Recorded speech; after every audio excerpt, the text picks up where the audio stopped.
அனைவருக்கும் வணக்கம். திருவெண்பாவை பாடல் 5. மாலறியா நான்முகனும் காணா மலையினை நாம் போலறிவோம் என்றுள்ள பொக்கங்களே பேசும் பாலூறு தேன்வாய் படிரி கடைத்திரவாய் ஞாலமே விண்ணே பிறவே அறிவறியான் கோலமும் நம்மை ஆட்கொண்டருளி கோதாட்டம் சீலமும் பாடி சிவனே சிவனே என்று ஓலம் இடினும் உணராய்க்கான் ஏல குழறு பரிசேலோர் எம்பாவாய்.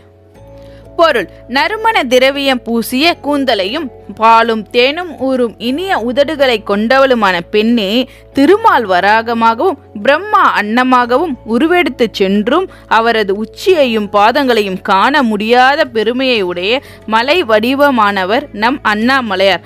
ஆனால் அவரை நாம் அறிவோம் என நீ சாதாரணமாக பேசுகிறாய். நம்மால் மட்டுமல்ல, இவ்வுலகில் உள்ள மற்றவர்களாலும் அவ்வுலகில் உள்ள தேவர்களாலுமே அவனை புரிந்து கொள்ள முடியாது.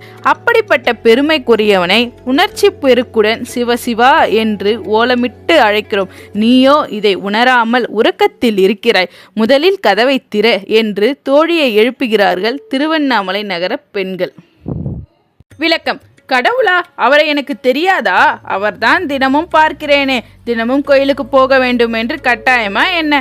புதிதாக அவரிடம் என்ன காணப்போகிறோம்? வருஷந்தோறும் வருகிற மார்கழிதானே, கட்டாயம் காலையில் எழ வேண்டுமா என்ன என்று விதண்டாவாதம் பேசுபவர்கள் இருக்கிறார்கள். அதுபோல்தான் தோழியின் நிலை இருக்கிறது.